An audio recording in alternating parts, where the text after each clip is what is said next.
all right. Okay. Continue. So this is what we are saying. We are saying that, Justice Chicko, let me make this graphic for you. We say on the facts of this case, for the first time in South Africa, a Lieutenant General says that after police investigations, they have found that the judiciary is involved in crime and corruption and all the things, the sordid things that Justice Mkhwanazi... And the President's take on that is that it's highly unlikely that they would implicate judges of this court because criminal cases, that's at the magistrates' court at a lower level and then perhaps the high courts. No. And then he says that when he decided to speak to the Chief Justice, he had this in mind that at least this court would not have been dealing with matters pertaining to criminal investigations and all of that. Yeah. Firstly, the President never said that. That when he spoke to the Chief Justice, he had in mind that he said he spoke to the Chief Justice about the identification of the judge. So he never said that. Let's be fair to him. Yeah. In his heads of arguments, what does he say? No, he says the following, which is an afterthought. It's what we call ex post facto rationalization. He now says that in any event, Justice Nhlanhla would be untainted by the accusation, by the Mkhwanazi accusations, because of what you've just said. Because criminal cases start in the magistrate. But so what? Criminal cases also come here. But Mr. Mpofu, you know, you separating what he said in the affidavit and in his heads and all of that, it just gives me problems because no. I'm trying to summarize what his version is. Well, I'm afraid, Justice Chick, if I'm not allowed to correct what you are saying. No, you are allowed. The President did not say that he are allowed. Yeah, he never, I can assure you now, I've read these papers 1,000 times. The President of South Africa has never said that when he spoke to the Chief Justice, he did so because of that other thing that he says about the Constitutional Court cases. He never said that, to be fair to the President. So I was simply trying to explain that. If it's here, someone else will show it to me. But it is not here.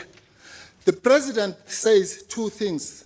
He says, in identifying the judge, so I spoke to the Chief Justice to ensure what he calls the legitimacy and gravity of the commission, and therefore we agreed on the acting Deputy Chief Justice. He says that.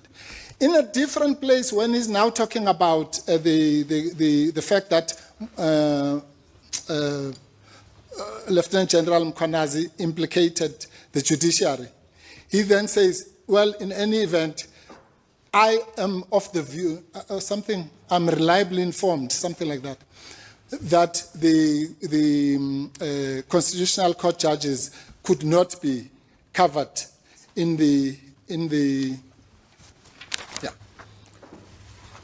he says, this is at page 81.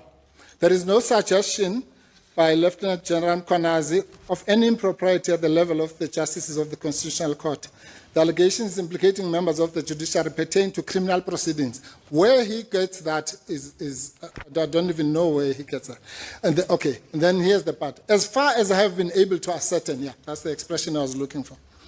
As far as I have been able to ascertain, none of the proceedings to which the allegations relate was ever referred to the Constitutional Court for adjudication. Well, this statement is fraught with illogicality. Firstly, but who is saying this, Mr.? It's the President of South Africa. Yes, and when I was engaging you, I was summarizing what was in the founding affidavit and what is in the his. And I'm talking about a version here, and I'm not quoting verbatim. Okay, thank you. Yeah, you are right, Justice Chick. But the point I'm making is this. Let's look at it. Let's look at it on its terms. Let's look at it on its terms. Not worry about whether it was linked to the Chief Justice or not. Let's forget about that. Let's look at it now on its terms, at paragraph 27. I'm saying this thing is fraught. Yeah, it's fraught. Sorry. It's fraught with illogicality, Justice Chief, as follows. You can't come for the first time in your answering affidavit and say that there's no suggestion in Lieutenant General Mkhwanazi of any impropriety at the level of the justices of the Constitutional Court. Where does that come from? Justice Nhlanhla, who's part of the Judiciary, all Lieutenant General Mkhwanazi said was, he never said judges in the magistrate court, in the high court, in the SCA, in what he said, the judiciary as an institution is implicated in drug dealing, in the cartels, in the money laundering or whatever the things. Now, let me say this very clear. I am sitting here, now I'm speaking for myself.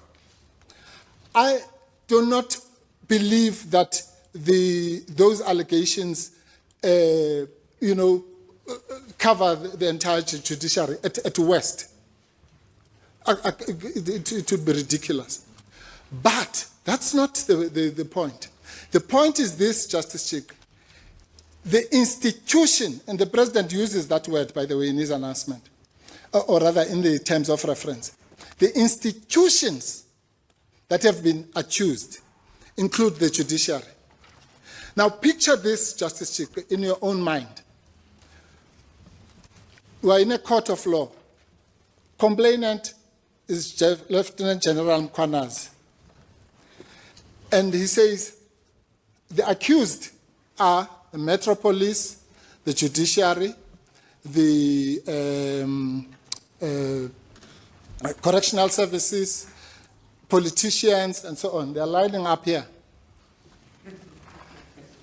And you then say, one of the accused must go and be the judge. Oh, sorry. Okay. You look like an Mr. accused. For now, let me allow my colleagues. Let me allow my other colleagues to pose their questions. If there's a burning question, I feel yes. I need to ask you. Maybe then, Justice Chief. Yes, thank you. Can I just take advantage of the fact that we touched on the JSC thing so that I just complete that point? Yes. So the point about the Nemo Udex, which is an obvious principle of our law, that you can't be the judge in your own way, you can't be an accused and can't be a referee and a player, as people would say in the street. It's a simple concept of law. So that's the first thing. But we then go further and we say that in any event, even if this was not even if this was a non-judicial commission, so to speak, and we know we've had those. We had the TRC had a bishop as a chair.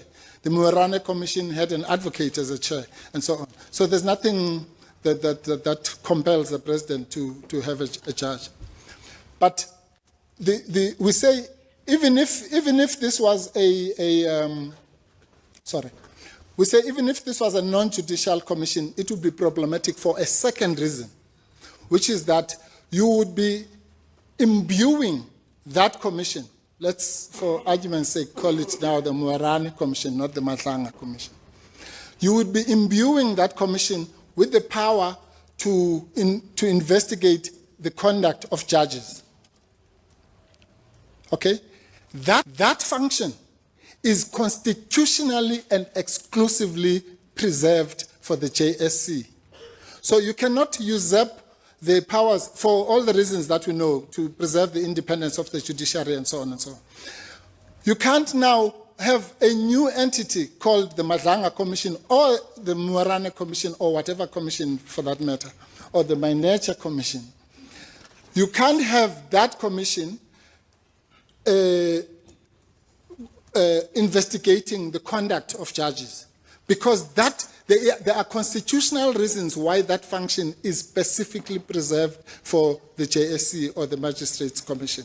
So that's a second reason, assuming we're wrong about the first one of Nemo Iudex.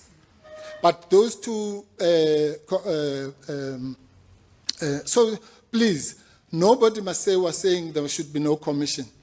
We might think it, or the public might think it, but we're saying that in this part, on these facts, a judicial commission, when the judiciary is one of the accused, is constitutionally inappropriate. Thank you. Sorry. Thanks, Mr. Thank you. Thanks.